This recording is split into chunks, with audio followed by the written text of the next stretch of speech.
Well, let's see, we'll get started here. Good morning. My name is John Von Paris, and I am the chairman of the MDTA Finance and Administration Committee, and we'll be conducting today's meeting. Today is Thursday, March 12th, 2026, and I hereby call the meeting of the Finance and Administration Committee to order at 9 a.m. In accordance with live streaming law, this meeting is being conducted via video conference and is being live streamed on the MDTA Finance and Administration Committee webpage. As a reminder, all members of the Finance and Administration Committee will have their audio and video active during the entirety of the meeting. To minimize background noise during the call, I would ask that everyone on the line please mute your phones when not speaking. Anyone who is presenting or answering a question, please turn your video and audio on when speaking. When you're done, please turn your video off and put your audio back on mute. There are no members of the public, no elected officials, and no media that have pre-registered to comment at today's meeting.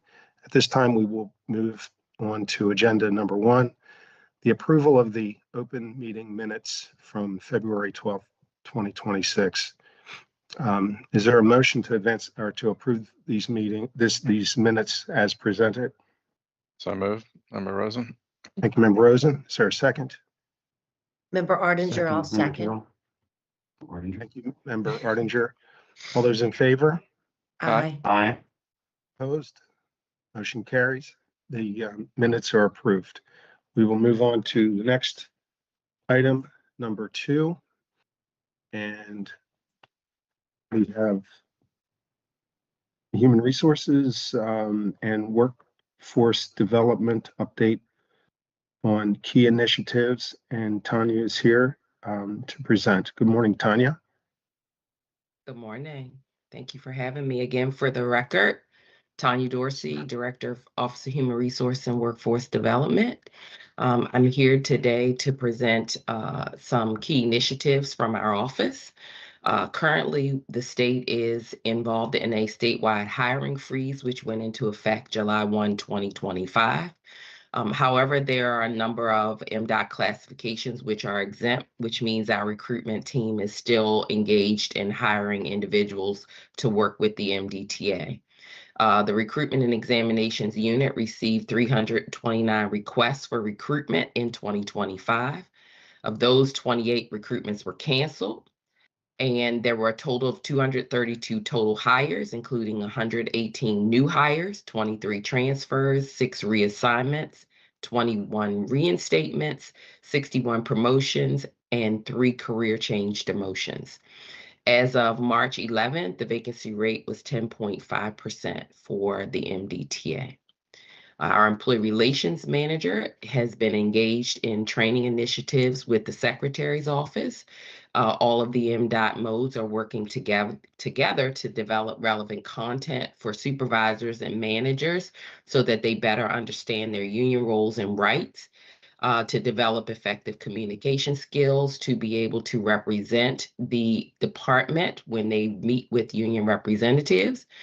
The training initiative with MDTA, the phase 1, kicked off on February 27th, whereby our unit worked with all of our chiefs, individuals who have direct contact with the union, and those who act as grievance hearing officers, participated in an all-day training where they gained some significant information regarding how to deal with the unions, how to participate in negotiations, manage grievances and hearing conferences, and in general, just the things, the do's and the don'ts that they should have when they're meeting with union officials.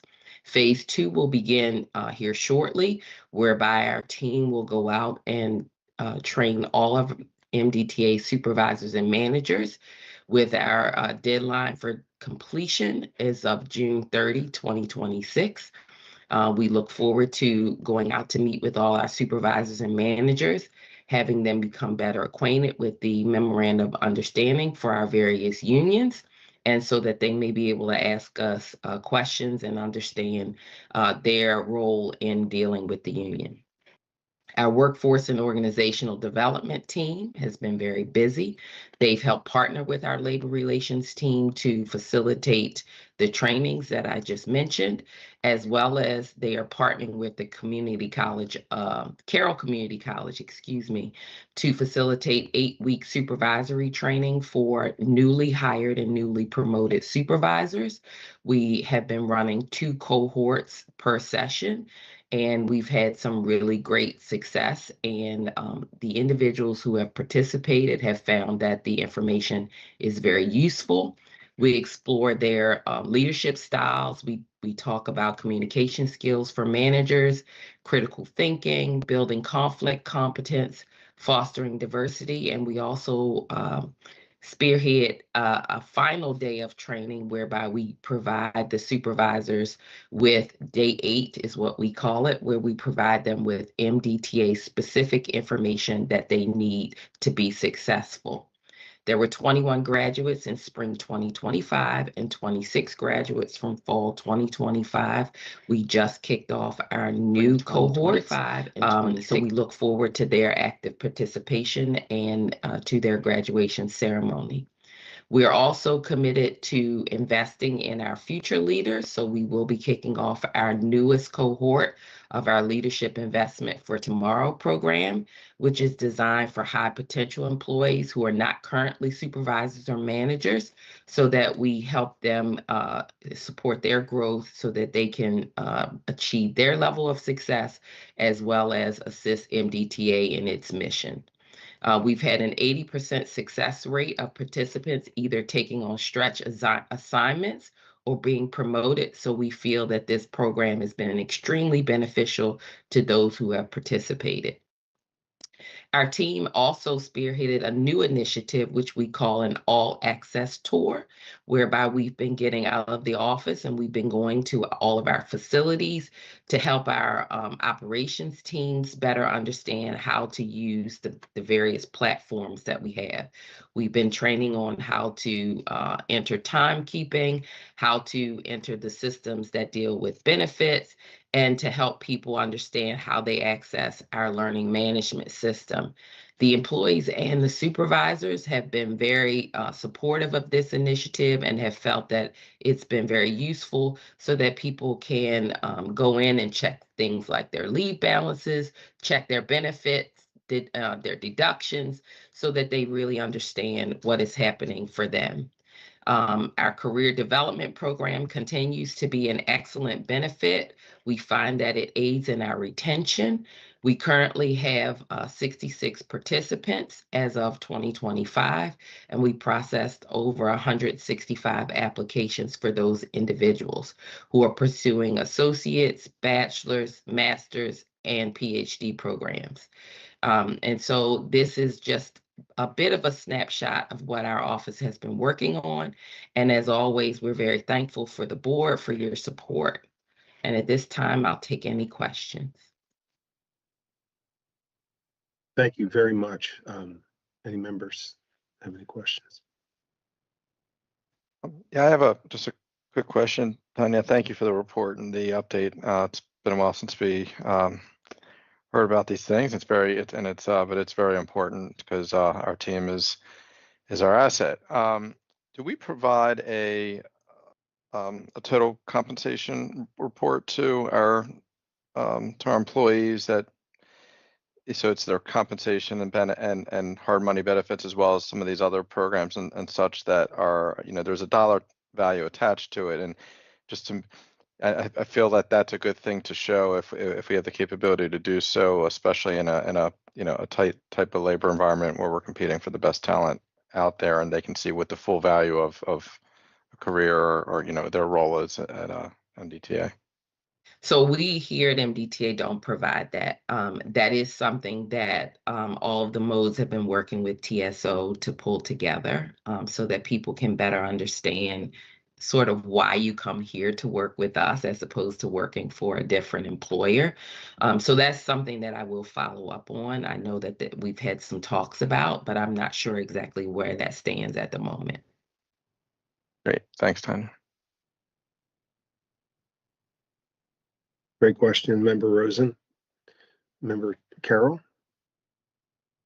Tanya, good to see you again. Good morning. I am thinking that this pendulum of hiring will probably swing the other way at some point, given how we've seen this play out historically.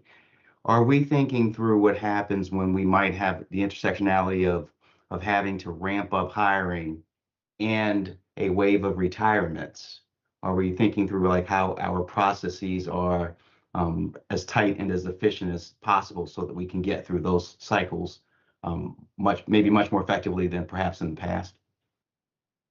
So interesting you should mention that. So we have been working again with the Secretary's office developing trackers so that we can better define where our holes are, if you will, where we potentially may have historical knowledge leave our agency.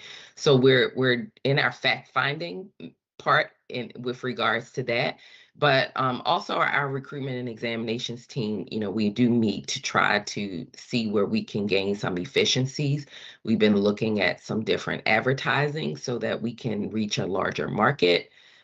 So we try pilot programs to see what works and what doesn't. We've been trying to expand our distribution base so that we meet people, as well as ramping up our efforts to memorialize some of our processes as well, so that when we do have those individuals who are long-term who leave our agency, we don't lose all of the knowledge that they have with them. So short answer is yes, those are things that we are working on kind of in the background, so that we can continue again to achieve MDTA's mission. Thank you. Great question again. Thank you, Member Carroll. Okay, anyone else? Member Chair Van Paris, Percy Dangerfield, for the record. I just want to give an opportunity. Great question, Member Carroll. One of the things we have been doing is mass hiring events. MDTA actually sort of pioneered this process, and it's been very successful, which can address, in the event that there's a sort of an influx of hiring opportunities. Tanya, I don't know if you wanted to talk a little bit about how successful your group has been in those efforts, particularly with FMTs. So I'll speak to the FMTs first. Thank you. So we are ready we stand at the ready, right? We have on-site hiring where individuals can come in without having done any pre-work, and they can apply, be interviewed, sign up for their physicals, and we've kind of fast-tracked that method.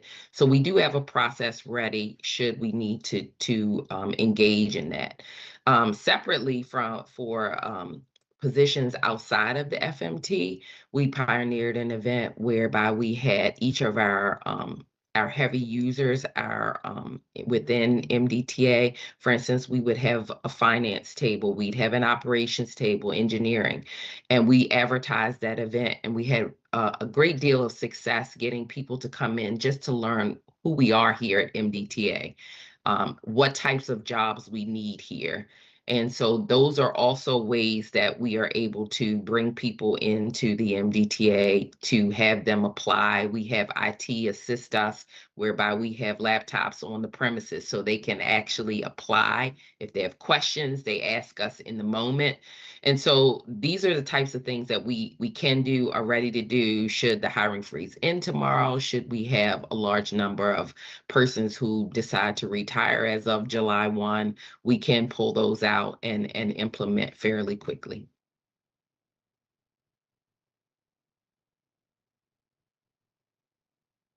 Okay. I just would like to say very much appreciate you being here today and your presentation. It's always good to know what's going on behind the scenes, and there's so much work going on behind the scenes in the area of human resources. And I think that the success of the MDTA or your work reflects the success of MDTA, especially in the recruiting and retention of very talented people. And I really like the idea of, the organization. There's so many ways people can grow and meet their goals in life and at the same time benefit MDTA. So I think that's really it says a lot about our team, our HR team, what they're doing. And it's one thing to say it, but we're doing it. We're actually getting results. And I just want to commend you and Percy and everyone else involved for a job well done. So thank you. Great Thank you. presentation. Okay, any other comments or anything from anybody? Okay. All right. We'll thanks again, Tanya. And we'll and Percy, thank you. We will move on to item number 3, the fiscal year 2027 Department of Legislative Services budget analysis. And Chantel and Jeffrey are here to present. Good morning to both of you. Good morning. Morning, Chantel. Thank you. And Jeff. For the record, thank you. For the record, I am Chantel Green, Director of Finance here at the Authority. I am joined today by Jeffrey Brown, the MDTA's Budget Director. As in the past, Jeff and I will provide the committee with a high-level overview of the most recent budget hearings. We will be toggling back and forth between the first attachment, which is the Department of Legislative Services, we refer to as DLS, a budget analysis document, and the second attachment, which is the Authority's responses to the DLS analysis. We will do our best to direct you to the appropriate pages as we move along. Now I'd like to direct your attention to the first page of the DLS analysis document. You'll note that in fiscal year 2027, the operating budget, including debt service, increases by 7% to $630 million. Turning to the top of page 2, the fiscal year 2027 capital budget decreases by 16% to $202 million. Moving to the bottom of the page and continuing over to the next page, you'll see a brief summary of the DLS key observations. On page 3 is DLS's recommended action to adopt committee narrative, requiring the Authority to submit status reports on the key bridge rebuild. Pages 4 through 6 provide a brief description of the Authority's operations, the agency's Easy Pass penetration rate, and an overview of agency spending. I will now turn it over to Jeff to discuss the operating budget, which begins on page 7 of the DLS analysis. Good morning. Again, for the record, this is Jeffrey Brown, Budget Director of the MDTA. And as Chantel mentioned, I'm going through the page basically showing where our funds go. And as you can see at the top, as Chantel just mentioned, from 27 versus 26, we had a 7.3% increase or 42.7 million increase year over year. Going to where it goes, you can see the major variances for that increase. Personnel expenses of about 7.7 million or 7.8 million, primarily due to retiree health insurance costs and employee health insurance costs. And those are typically mandated costs from DBM. Moving to other changes, you have the debt service requirements of 21.1 million, primarily bond principal payments and refinancing interest costs associated or financing interest costs associated with the key bridge. You can see IT personnel increase of 8 million in Object 8. That was our transfer of IT personnel out of Object 1 to Object 8. You had toll collection and vendor work increasing about 6.4 million. You had some other fixed charges, primarily insurance premiums and some various other costs of 3.9 million. And then other contractual services, primarily facility maintenance and operational costs of 3.8 million. Finally, we had some equipment purchase primarily for the MDTA police of 1.5 million, and then some sundry other costs. The major reduction was motor vehicle purchases of 10.7 million. That kind of gives us an overview of what the changes were of the 42.7 million. I'll now turn this back over to Chantel. All right, thanks, Jeff. So the first of 4 issues begins on page 19 of the DLS analysis document. Issue number 1, entitled MDTA Financial Outlook, is similar to what was discussed in last year's budget analysis document. The budget issue includes a summary of the Authority's 4 key financial standards: the legal rate covenant, debt service coverage requirement, unencumbered cash requirement, as well as debt outstanding limit. The write-up also provides a high-level overview of the key elements of the financial forecast, as well as the MDTA's debt issuances and debt outstanding. The write-up also notes that there is a departmental bill to increase the authority's debt outstanding limit to $5 billion. The issue concludes on page 23 by noting the need for a system-wide toll increase in fiscal year 2028 and asks the authority to comment on the timing of the potential toll increase and how they would be implemented. Now, if you would turn to the MDTA's response on page 54 of the PDF document, you'll note that our response is similar to what was provided last year. We note that a toll increase has been forecasted for several years and that the toll adjustment process is outlined in state law. We further note that we are in the midst of planning for a toll increase and that some of the key activities currently underway consist of gathering data on the authority's long-term capital as well as operating needs, analyzing the agency's current toll rate structure, including sensitivity elasticity to increasing tolls, and researching toll rates for similar facilities and in neighboring states. We conclude our response by providing a flow chart of the toll rate setting process and noting that the toll rate setting process is likely to begin in early calendar year 2027. We were not asked to comment on issues 2 through 4, starting on page 23 of the DLS analysis document or page 38 of the PDF document. Issue number 2 relates to the Key Bridge.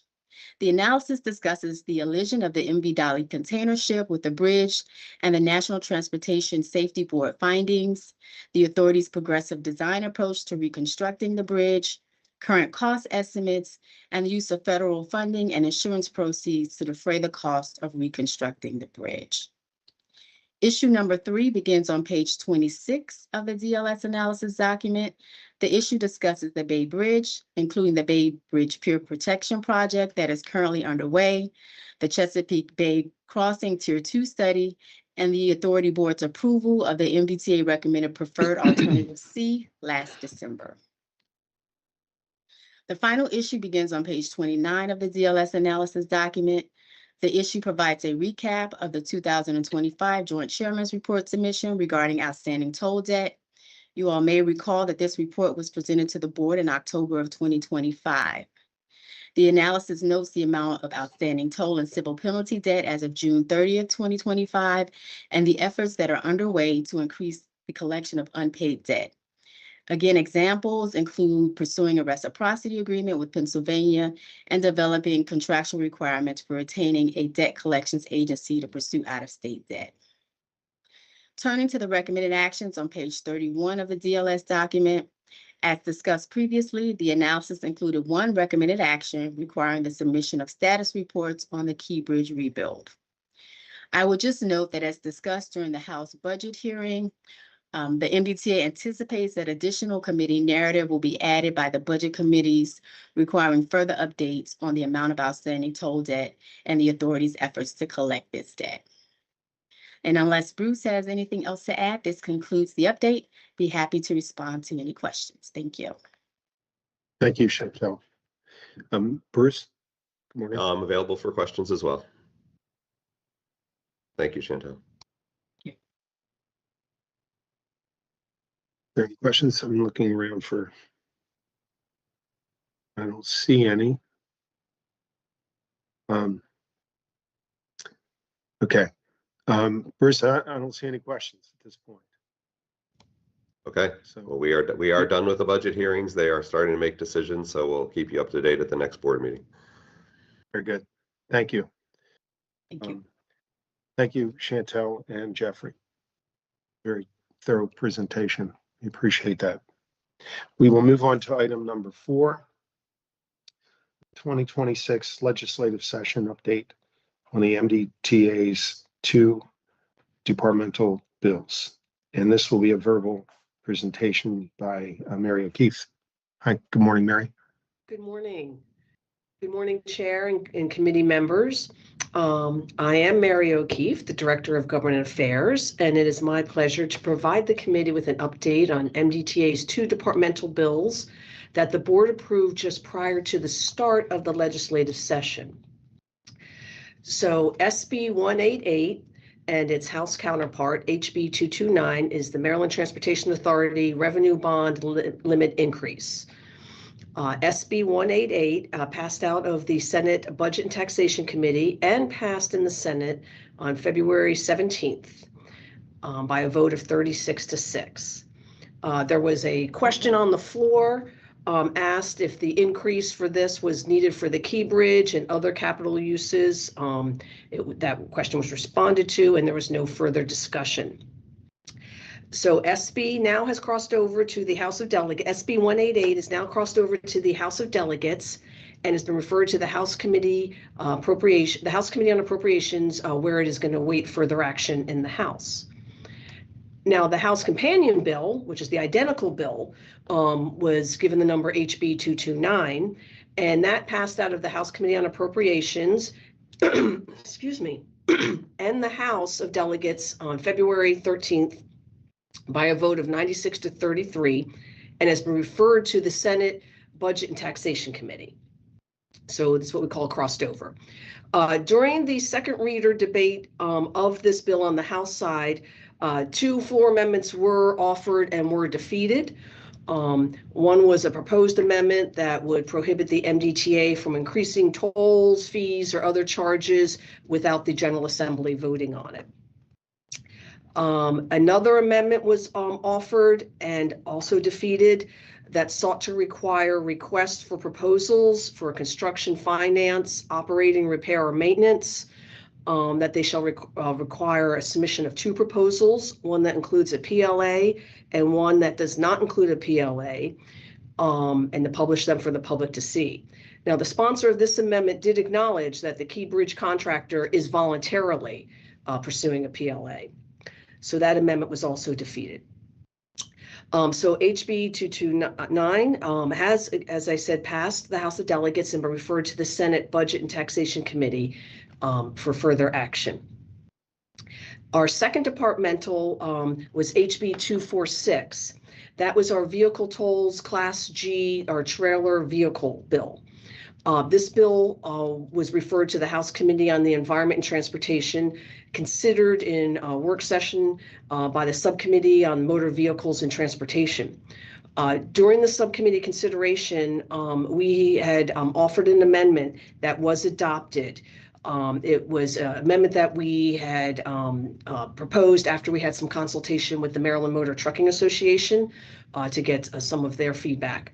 It was always our intent with this to toll Class G trailers as a last option when we can't get the motor vehicle's front or rear plate, or if it's not captured by an Easy Pass transponder.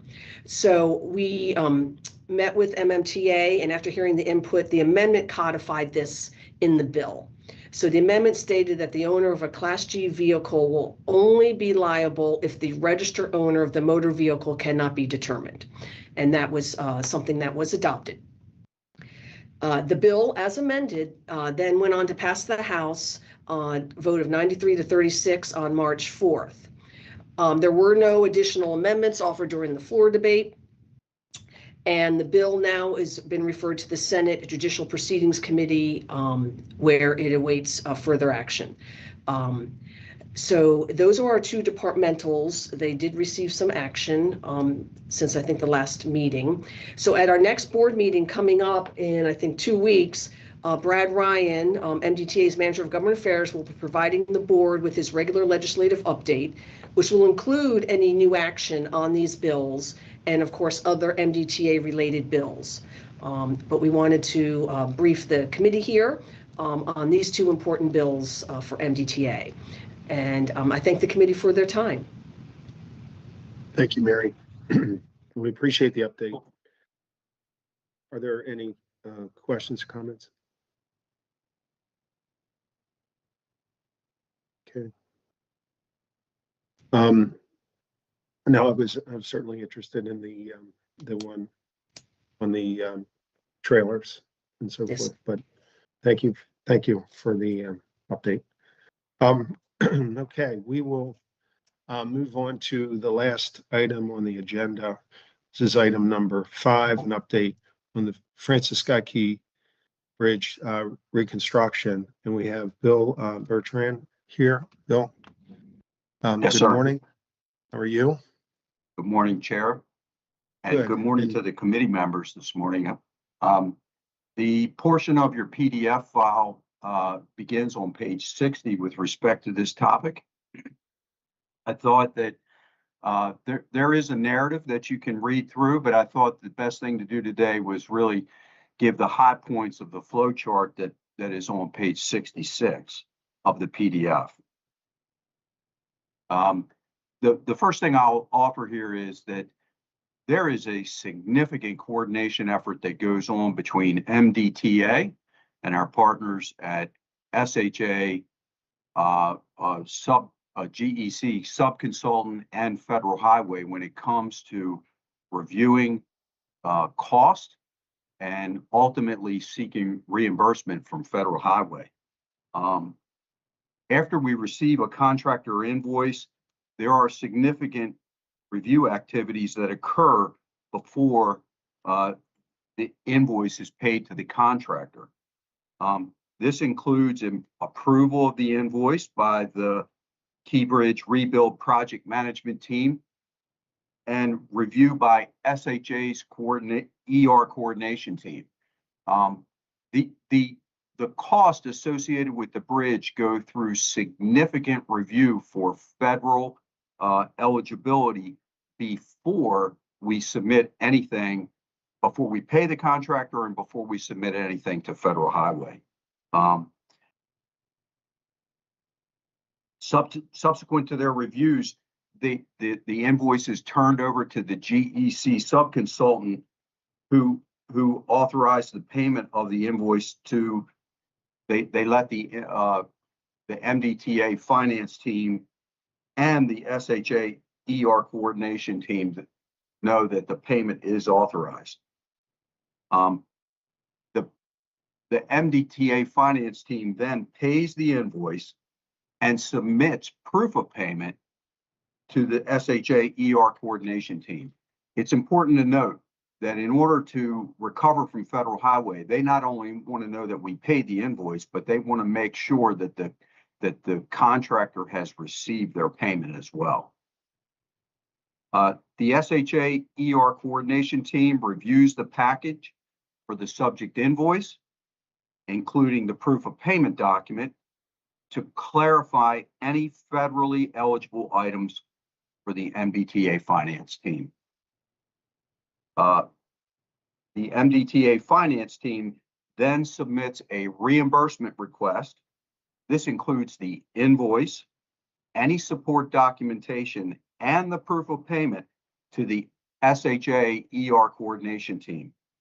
After their brief review of that package, the coordination team refers the payment to State Highways Federal Aid Billing Team, who ultimately reimburses MDTA.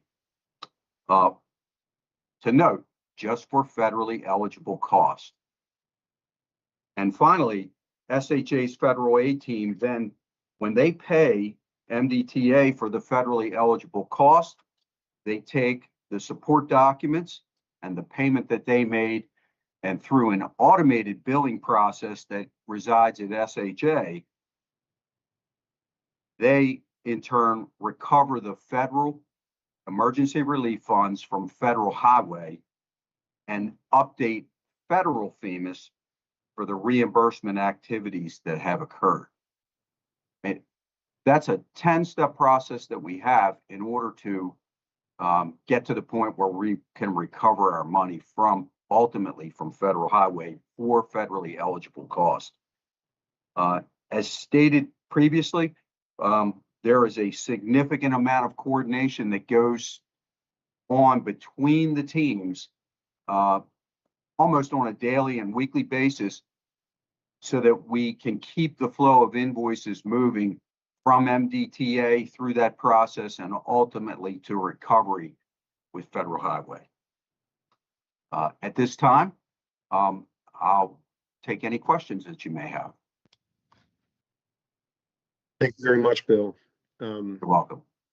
I just wanted to initially just comment You have a lot of experience in this area, I think, don't you? Yes, sir.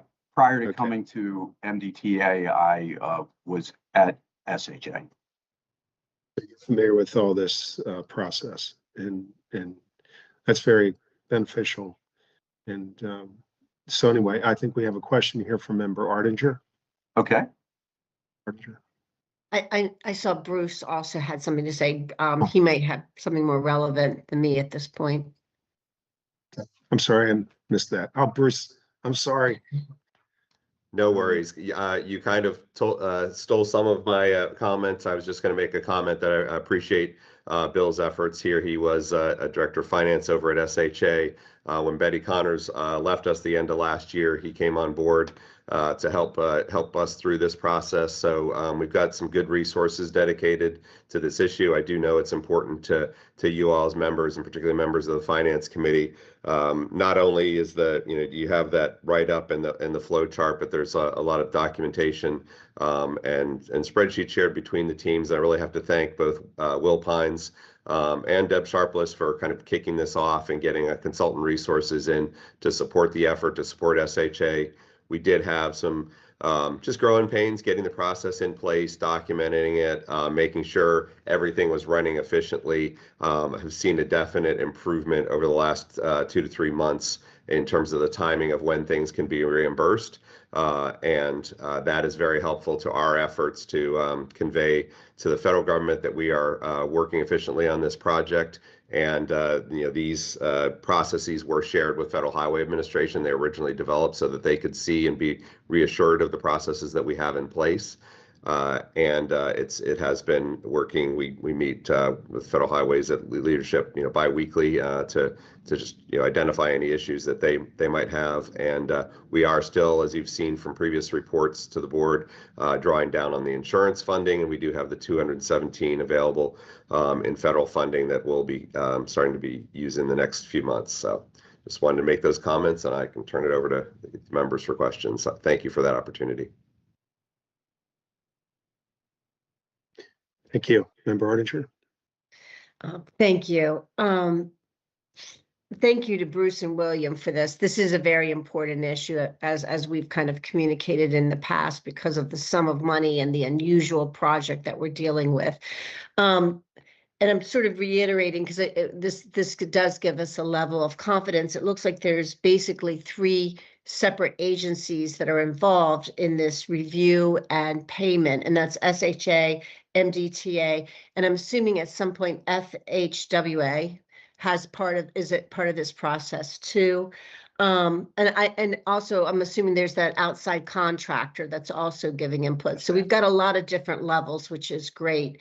FHWA, are they involved at the beginning of the process when you're determining the cost, or do they just come in at the end when we've submitted for reimbursement? So, Bruce, I'm hesitating. I don't know if you want to take that or you want me to take that. Well, so we have submitted to them as required for any major project, a project management plan and an initial financial plan that outlines, basically the broad parts of the project. They have been involved in reviewing the design for the bridge as part of that team and assessing different cost, schedule, and risk factors. And have asked questions about that. So yeah, we have some support from them throughout the process. Thank you. That gives me a lot of confidence in the process. And again, just reiterating, it's a large sums of money flowing through, and to know that there's so many eyes on this and so many levels of review is a good thing. So thank you both for putting that together for us. Thank you, Member Ardinger. I do have a question on our ability to, I really like this. I was very impressed with this document that you prepared. And it does give me a lot of comfort on this, reading through it. How do we, because I guess throughout this process, without taking anything away from the work that needs to be done, can you talk a little bit about tracking in terms of how, is there anything that we can build in terms of percentage of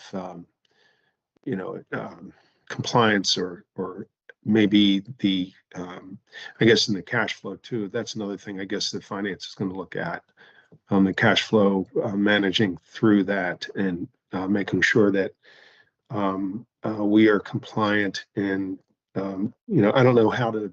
I mean, there are many ways to build it in, but we don't want to take away from all the work that has to to go through, that you have to go through. But it will be, I'm sure along the way, people will want to know how we're doing with it and the compliance side of it. And if there's our snapshots or whatever, we can take along the path so that we can go to that and say, hey, we're running on all cylinders. It's working. We're 98%. We're working on the other 2%, something like that in terms of compliance.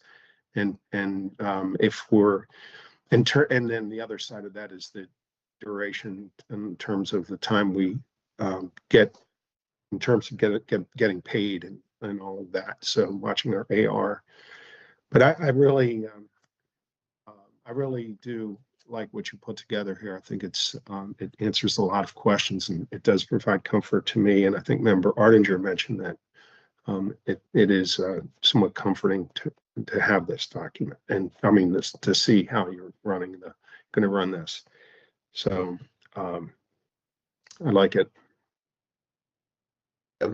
Chair Von Paris, I will say that yes, we've committed to providing those updates. There's a couple different ways to do that in terms of just the status of the payments so that you can see the flow of the spend down. We will be doing that. We provided something last month at the board, and we can do something in the future at the right time, maybe in one of the quarterly finance updates to provide that. And in terms of compliance, I'll just say, the good thing about the authority and the previous experience is that just compliance with how a major project runs is part of what engineering and construction do and have done for the Nice Bridge. As you recall, the Nice Bridge, Middleton Bridge rebuild had a TIFIA loan.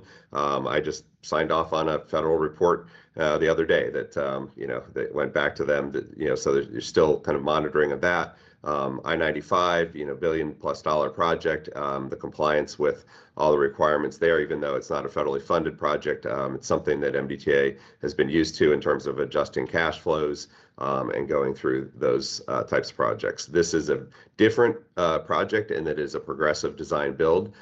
So in this case, what you have already authorized, that's when you do those authorizations for the Key Bridge, that's when we can start reporting back on the cash flows for each one of those early works authorizations until we get to the point where we have a signed contract for phase 2, and that's when the big work will begin.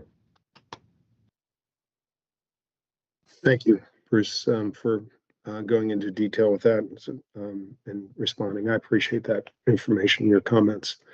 Are there any other comments on this matter? Just really more of a question. So it's definitely a thorough process. So from kind of beginning to end, how long does that take? Because I think that dovetails into the question about then what's the timing? Because I imagine once we send an invoice to the federal government, that even further extends it. But anyway, Right now, one of the fastest processes is once we submit to the federal government, getting the kind of the reimbursement back, because they've been so involved in kind of the back and forth on the front end. So I think we'll have to follow up, Bill, unless you know that, but maybe a recent invoice that we've had going through the process. I don't know the exact time of that. But it's probably gotten doubled in efficiency in terms of some of the first processes, because we had a lot of outstanding invoices in the beginning of this process because we needed to be sure that we were doing everything correctly. And now it's much better. Bill, do you have any sense of a recent example? So just to say that we could assemble some metrics on each submission we give over to SHA and the amount of time that it takes, from the time we hand it off to them, the amount of time that it takes to come back to us in the form of a payment. I can tell you that and this is a bigger picture, like a state perspective, once SHA pays us, it's remarkably quick how quickly they can recover the money from federal highway. Over at SHA, they do build federal highway on a weekly basis, and this item would dovetail into the much larger bill that they submit to federal highway, and they turn the bill around and their money very quickly. The real slowdown, if you will, is just the uniqueness of the ER funds, where we do so much review for federal eligibility at the point where we receive the invoice and we pay the bill. I mean, to the contractor, and we review it in such fine detail to ensure that we're only submitting eligible cost over a federal highway. You know, that's always the goal with the federal funds, but the other apportionment categories are not as rigorous on the front end as the ER funds when it comes to the review by multiple parties when it comes to federal eligibility. Thanks for all your work on this. You're very welcome. And I just want to comment again, just saying thanks as well for your work. And I know it's a lot of stress on the team. We have a lot going on. I think going back to human resources, we do have a lot of very good people on the team. And I guess our role as board members, committee members, here, we're is oversight, and we take our responsibilities very seriously. We know also we're not going to get in and try to micromanage things, but we do ask questions. I think, and that's what we're doing. And I think that what has been said here today was, I feel good about the direction we're going at this point. And I like the idea that we're going to be able to track things as we go. And it's great to have you on board, Bill. So thank you. And Bruce, thank you also for your comments. I couldn't see your little hand, Bruce, up there on the screen because it was very bright in that area. And I'm still trying to work it out, trying to figure out where those little hands are. They're in the same place every time, but sorry about that, Bruce. It's all good. Member Ardinger was looking out for me, so it's fine. Well, I think that we've come to the end of the meeting here, and and do we have a motion to adjourn? Member So Ardinger moved. also moved. Oops, Sorry, Second. sorry, Member Carroll. No problem. Member Ardinger and Member Carroll. All those in favor? Aye. Aye. Okay, we stand adjourned. It's 9:48. So thank you all very much for